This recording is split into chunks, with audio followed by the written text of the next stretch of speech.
Et vous écoutez Bretagne 5, il est 8h16. Bretagne 5, l'invité de la matinale. Et notre invité ce matin est Yeltas Panhaleux, il est membre des Jeunes Insoumis de Rennes.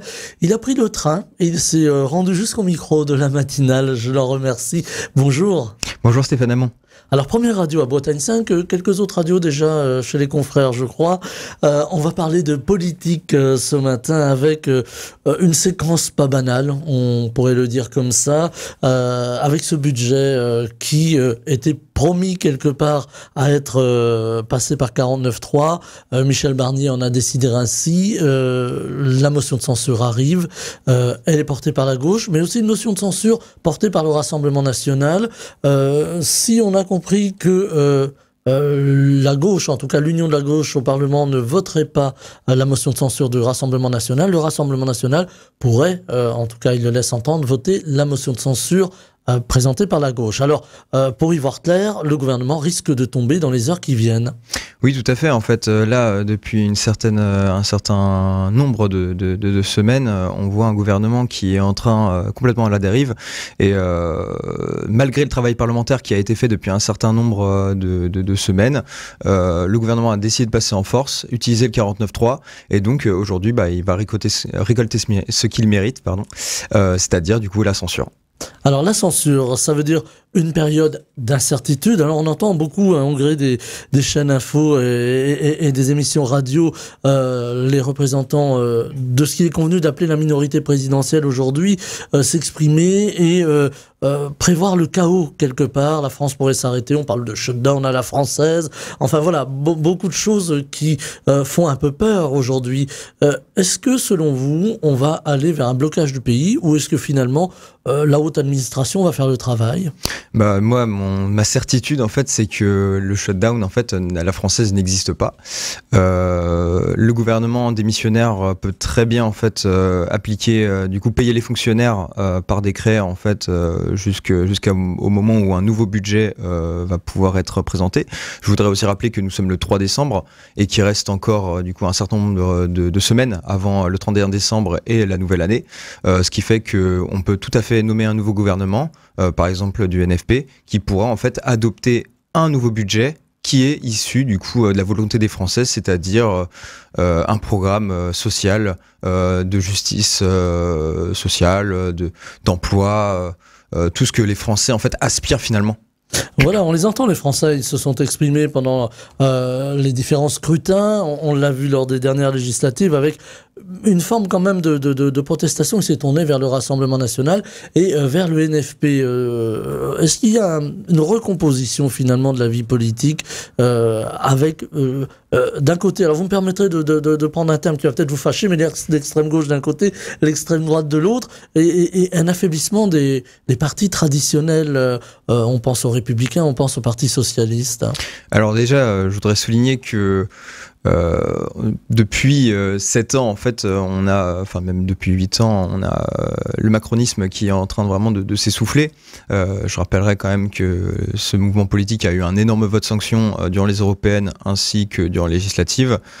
Aujourd'hui, les principales forces politiques sont le NFP et en fait c'est une composante qui est diverse, que ce soit les écologistes, les socialistes ou la France insoumise. Nous représentons du coup le camp de la justice sociale, c'est pour ça auquel on se bat. Le mot social a été complètement oublié depuis un certain nombre d'années, donc nous on veut le remettre au devant de la scène.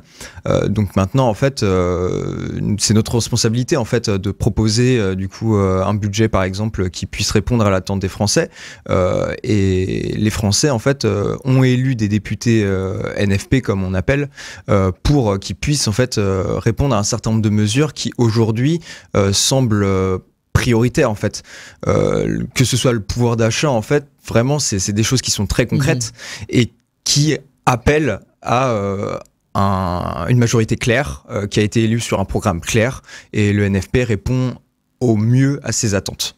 Alors, le problème, c'est que effectivement aujourd'hui, à l'Assemblée nationale, les majorités sont très proches les unes des autres, donc il n'y a pas une majorité qui se dégage. Il y a cette fameuse majorité relative dont on parle beaucoup. Ça va être dur, même si demain, on va arriver à un nouveau Premier ministre qui sera nommé. Alors, on dit que le président de la République est actuellement en déplacement aux Émirats Arabes Unis, veut aller très vite pour nommer un nouveau Premier ministre, mais on risque à nouveau de se retrouver dans une situation de blocage. Comment faire pour sortir de ce blocage, comment opérer pour que sûr. finalement on arrive à avoir ce fameux budget qu'on appelle de nos voeux? Alors déjà, première chose, ce blocage institutionnel, c'est pas nous qui l'avons provoqué, hein, globalement. C'est Emmanuel Macron qui s'est mis tout seul dans cette situation, en passant en force durant les législatives de 2024, en dissolvant l'Assemblée nationale et se retrouvant en fait avec un gouvernement ultra minoritaire, en faisant une alliance avec des groupes comme les Républicains ou l'ancien bloc présidentiel. Aujourd'hui, on se rend compte que cette alliance, c'est en train de s'effriter et est en train de s'effondrer. Moi, ce que j'ai envie de dire, c'est que le nouveau Front populaire a une majorité, un programme et une volonté de gouverner. Aujourd'hui, Michel Barnier, on le voit bien, est dans l'impasse qui appellera en fait finalement à une censure. Nous, ce qu'on propose, c'est un gouvernement NFP qui puisse prendre en charge le budget. Et par exemple, si le président de la République s'obstine à vouloir nommer un Premier ministre d'un autre bord politique et qu'on le sait, se fera censurer, nous on appellera à sa démission. Parce qu'au final, en fait, on ne peut pas continuer dans une situation où le président continue à nier les résultats législatifs depuis un certain nombre de semaines et même de mois, et faire comme si le Parlement n'avait aucun pouvoir, s'immiscer dans une vie politique qui n'est pas la sienne. C'est un pouvoir législatif. Lui, il représente l'exécutif. Et en fait, voir un président qui commence à faire des arbitrages politiques et s'immiscer dans la vie parlementaire française, c'est extrêmement grave. Moi, j'aimerais bien voir en fait les autres pays qui ont un parlement qui lui fonctionne avec vraiment un pouvoir législatif qui est une autorité, voir comment ça se passe en France et juste se rendre compte de l'absurdité de la chose. Alors, vous lâchez le mot, demander la démission du président de la République. Emmanuel Macron peut-il encore tenir à l'Élysée finalement, puisque on sent quand même que l'époque est crépusculaire pour le pouvoir en place. On a l'impression d'une usure aussi du pouvoir et d'un rejet des Français. Ils ont été 11 millions à voter par exemple pour le Rassemblement national qui monte en tout cas dans l'opinion publique et qui va voter la motion de censure aux côtés du NFP. Est-ce que c'est quelque chose qui vous dérange, ça? Alors déjà, pour une première chose, en fait, le NFP, enfin les parlementaires utilisent les outils qu'ils ont à leur disposition pour pouvoir en fait donner un stop au gouvernement. Nous, c'est pas de notre faute si on se retrouve dans une situation telle.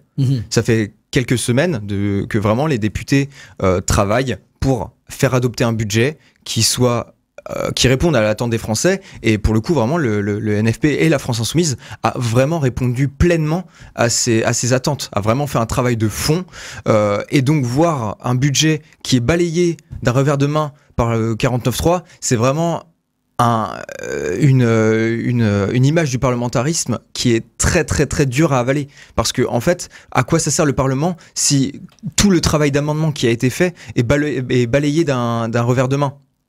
Donc du temps perdu finalement, puisque là l'adoption par 49.3, on revient au texte initial présenté par Michel Barnier, c'est du temps perdu. Il faut aussi repenser les institutions. Là, c'est une deuxième question un peu qui découle de la première, mais on parlait du crépuscule du président de la République tout à l'heure. Il faut repenser les institutions, il faut passer à la 6e République, comme on a entendu beaucoup le NFP le prôner, et particulièrement la France Insoumise, par la voix de Jean-Luc Mélenchon. Oui, tout à fait. De toute façon, ça c'est un programme qui est essentiel dans l'avenir en commun. C'est le passage à la 6e République. Nous, on dit depuis des années que les institutions de la Ve République sont à bout de souffle, qu'ils ne peuvent plus faire fonctionner ce régime ultra-présidentialiste qui est celui de la Ve République. Nous appelons bien évidemment à la Ve République, enfin à la Sixième République, à une nouvelle constituante.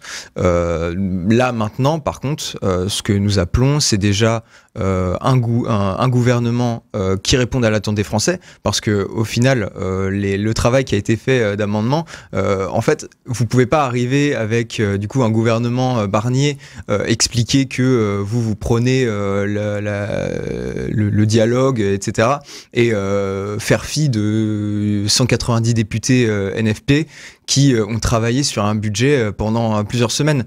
En fait, c'est la base c'est la base des travaux parlementaires. Mmh. Et d'ailleurs, ça a été vu. Les députés NFP ont voté la première partie du budget, mais pour autant, en fait, ça passe en 49.3. Mmh. Pour dire qu'il y avait quand même un consensus à un moment donné. Il y avait un dialogue finalement. Oui, il y avait un dialogue. Il y a eu une écoute. On a reproché beaucoup au NFP d'imposer finalement, alors peut-être de demander l'imposition de ceux qui peuvent plus payer pour pouvoir essayer de trouver des recettes pour ce budget qui est difficile, on l'aura compris, à boucler. Ça nous ramène aussi à qui a creusé le déficit, là encore. Bah tout à fait. En fait, aujourd'hui, si on se retrouve avec une situation budgétaire telle, j'ai pas envie de dire que c'est le NFP qui a les clés du camion depuis plusieurs années. Hein, c'est indirectement la faute de la politique de Bruno Le Maire, qui était ministre de l'économie, et qui a en fait complètement sombrer le pays. Moi, je trouve que le gouvernement a été complètement irresponsable de leur part, et qu'aujourd'hui, c'est une faute de la Macronie de voir que c'est une politique qui n'a pas marché. Donc nous arrivons avec des solutions, et derrière on nous dit c'est pas les bonnes. Et en fait, juste si vous nous proposez ce qui a été fait pendant 7 ans, 8 ans, c'est juste pas la bonne chose en fait. Ça ne marche pas comme ça. Donc nous avons des solutions, eux font la même chose, ça ne marche pas. Donc voilà. Moi, je pense que c'est une bonne chose de voir en fait que vous avez perdu les élections, mais vous continuez quand même dans le mur à vous obstiner, à appliquer quelque chose qui ne marche pas et qui ne fonctionne pas. Alors, on parlait tout à l'heure des alertes des Français qui se sont tournés vers le NFP d'un côté et vers le Rassemblement national de l'autre. Ces Français qui peinent à boucler leur fin de mois, il y a une grande attente sociale. Ces Français qui craignent aussi pour leur emploi. On voit aujourd'hui des fermetures de sites de grandes industrie, c'est le cas ici en Bretagne, on pense à Michelin en particulier. Toute cette angoisse, toute cette attente sociale, ça corrobore aussi une attente financière. Les Français veulent payer moins d'impôts, n'arrivent pas à boucler leur fin de mois.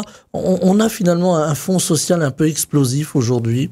Ah, tout à fait. Là, on se retrouve avec, après 8 ans de Macronie, vraiment une difficulté pour les Français en fait à vivre de leur travail. Ça, c'est quelque chose on le voit très clairement. Hein. Moi, je suis désolé, quand Bruno Le Maire arrive et dit oui, la réindustrialisation de la France, etc. Moi, je la vois pas. Aujourd'hui, on ferme des milliers d'emplois dans l'industrie, et avec des entreprises qui peuvent partir à l'étranger en touchant quand même des aides de l'État. Je trouve ça vraiment un manque de respect total. Et en fait, moi, je pense que l'État doit reprendre un rôle au cœur de l'économie française. Il faut remettre plus d'État dans l'économie française. Tout à fait. Prenez du coup la réindustrialisation du pays, mais pas en faisant des cadeaux fiscaux aux entreprises, mais en prenant directement les rênes de l'industrie et en réimplantant du coup des sites industriels.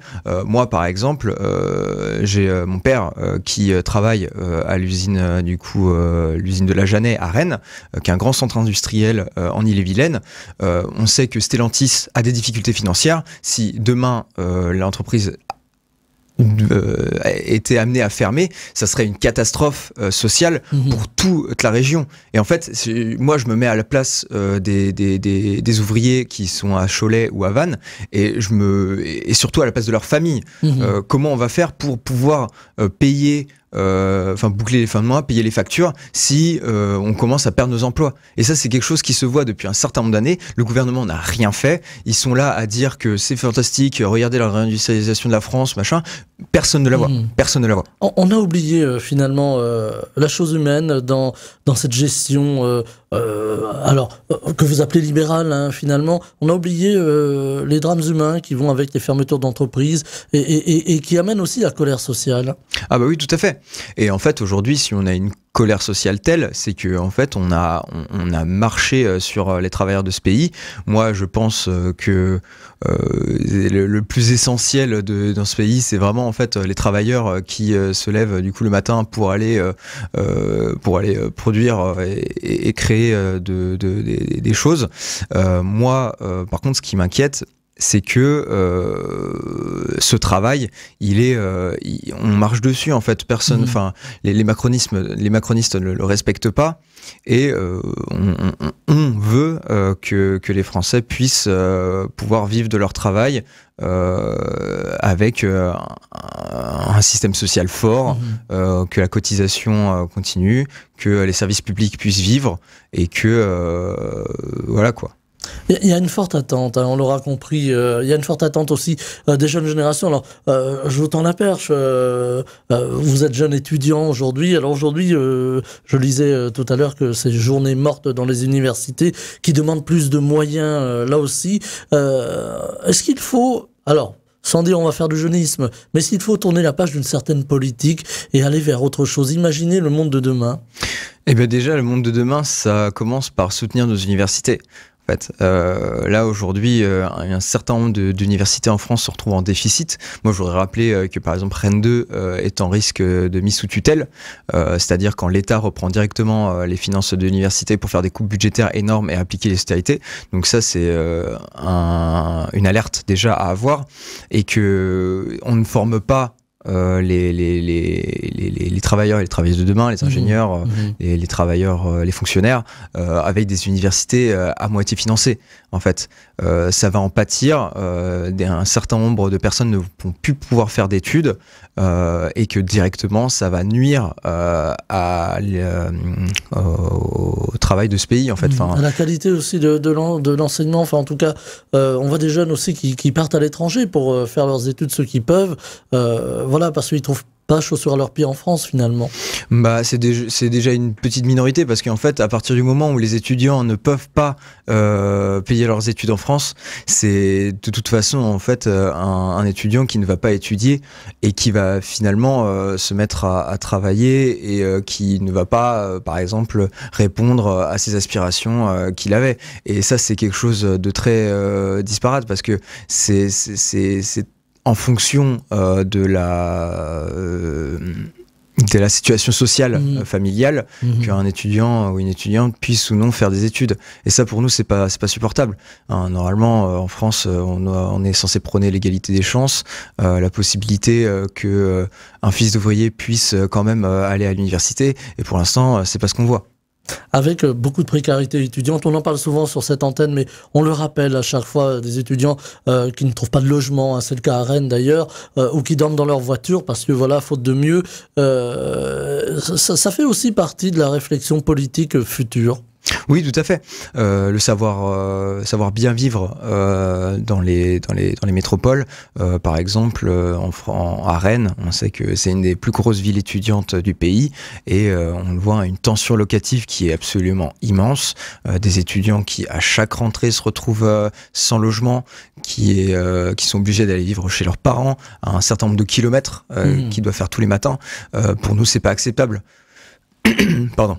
Alors, justement, situation politique difficile pour les étudiants, difficile pour les personnes qui travaillent aujourd'hui, difficile pour les retraités qui descendent aussi dans la rue aujourd'hui. Oui, tout à fait.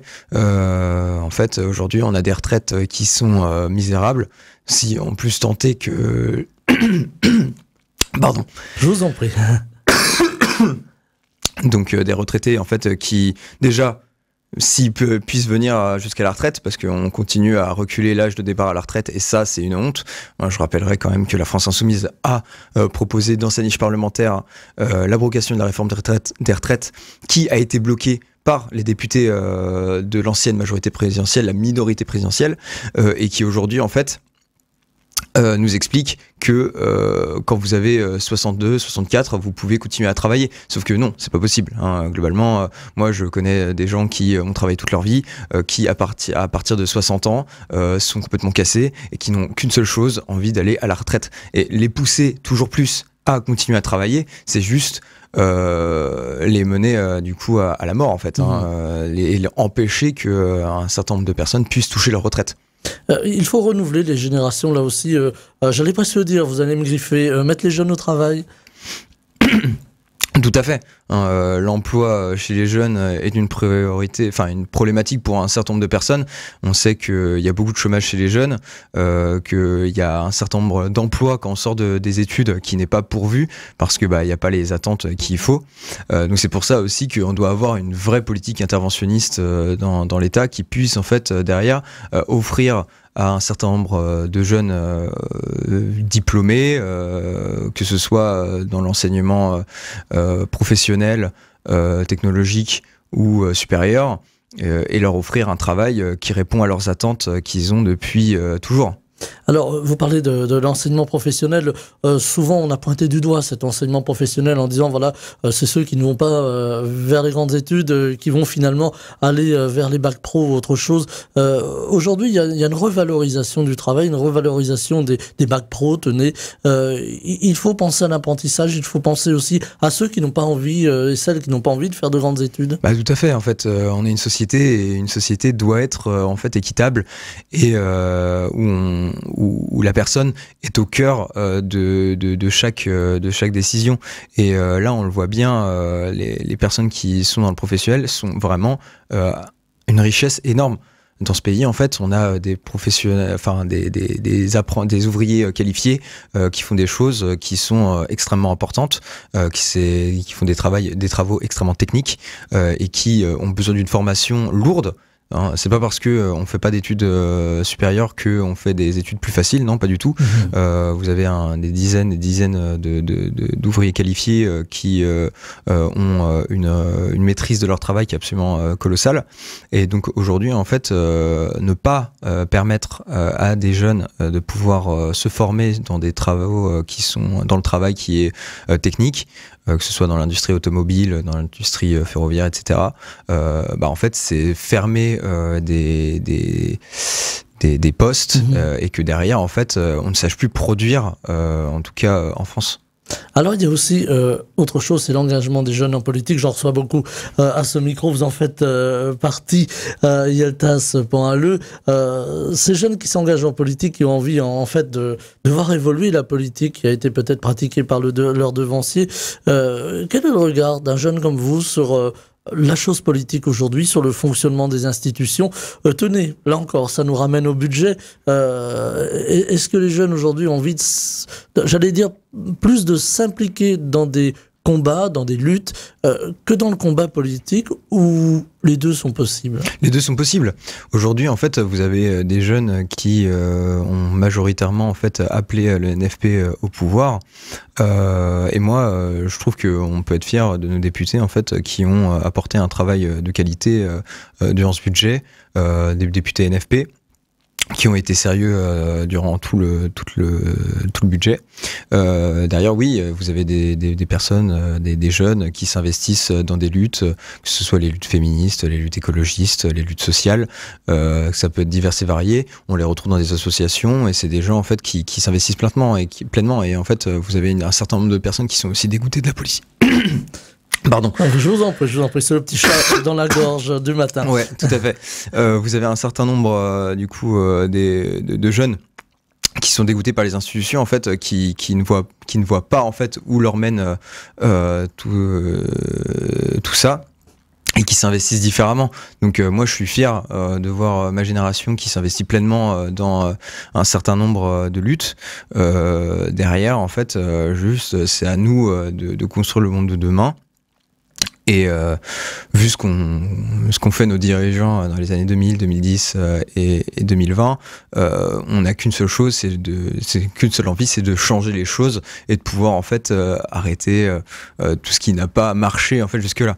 Alors on parlait tout à l'heure de ce possible renversement du gouvernement. On garde toujours une petite mesure hein, dans l'analyse. On voit aussi des jeunes qui s'engagent dans l'autre camp, comme l'on dit, au Rassemblement national, qui ont aussi des espoirs, des aspirations. Est-ce que vous arrivez à les rencontrer, à discuter avec eux, peut-être un peu viril parfois, mais est-ce que vous arrivez à comprendre leur démarche ? Alors moi, je n'ai pas de lien avec des personnes qui votent Rassemblement national ou qui sont militants au Rassemblement national. Ils ont un engagement politique qui n'est pas celui que je défends. Qui n'est pas celui que j'adhère. Moi, je veux quand même rappeler que majoritairement les jeunes sont quand même engagés dans le NFP. Après, c'est sûr, il existe un certain nombre de jeunes qui, eux, adhèrent au Rassemblement national. Mais après, c'est pas pour autant que je trouve que c'est un choix judicieux.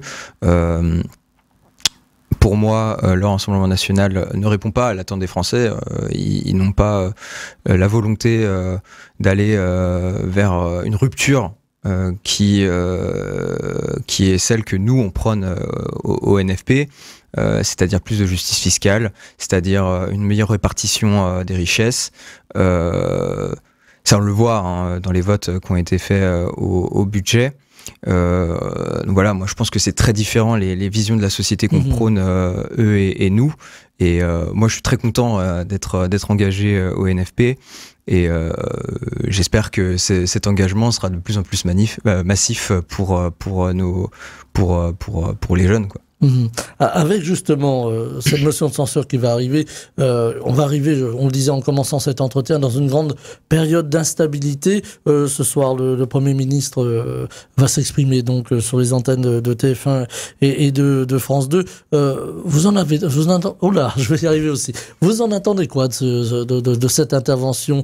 Un sursaut ou finalement pas grand-chose? Pas grand-chose, vraiment pas grand-chose. Moi, je m'attends pas à ce qui va arriver et dire oui, au final, en fait, nous avons eu tort, les députés du NFP avaient raison.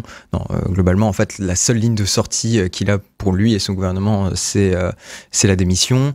Aujourd'hui, on peut attendre du coup à ce qu'il fasse un certain nombre d'annonces vers le Rassemblement national. Nous, par contre, ce qu'on défend, c'est globalement une démission du gouvernement qui ne répond pas à l'attente des Français, qui passe en force et qui n'a pas l'objectif de changer les choses réellement. Donc pas grande attente. Par contre, très pressé que le gouvernement soit renversé. Alors, s'il est renversé, ça ouvre encore les perspectives, je dis encore, hein, on est dans une période décidément très spéciale, mais ça ouvre encore des perspectives d'un nouveau Premier ministre. On le disait là aussi en commençant, le nom de Lucie Castet commence à revenir dans le devant de l'actualité, mais on entend aussi d'autres noms, comme Sébastien Lecornu, comme Gérald Darmanin. J'ai un peu l'impression qu'on va repasser des plats, si vous me permettez. Alors, déjà... Nous, ce qu'on défend depuis les élections législatives, c'est la mise en place d'un gouvernement NFP. Hein. Vous pensez qu'Emmanuel Macron va... Nous, c'est pas Emmanuel Macron de choisir qui est majoritaire dans le pays ou pas. En fait, nous, il y a eu des élections, les résultats ont été très clairs, c'est le NFP qui est arrivé en tête. Et c'est lui qui choisit le Premier ministre. Oui, tout à fait. Mais donc, lui, il n'a pas, par contre, à se mêler d'arbitrage législatif. Hein, c'est le représentant du pouvoir exécutif. Donc maintenant, en fait, il doit prendre acte des élections et mettre en place, du coup, le NFP au pouvoir. Après, c'est pas lui qui doit faire les arbitrages, de voir, en fait, qui est majoritaire ou pas. Non, ça marche pas comme ça. Donc, le NFP doit être appelé à gouverner. S'il n'est pas appelé à gouverner, c'est globalement en fait un appel à sa démission, parce qu'en fait il continuera dans le blocage institutionnel et on ne pourra pas fonctionner pendant les 2 prochaines années comme ça. Voilà, la suite bien va s'écrire et on va continuer à commenter cette actualité, voir ce qu'il adviendra. Merci infiniment à Yeltas Pan, le membre des Jeunes Insoumis de Rennes, d'avoir été avec nous en direct ce matin au micro de Bretagne 5 Matin. Je vous en remercie, je vous souhaite une très belle journée. Merci Stéphane Hamon. Bretagne 5, Stéphane Hamon, le 7-9.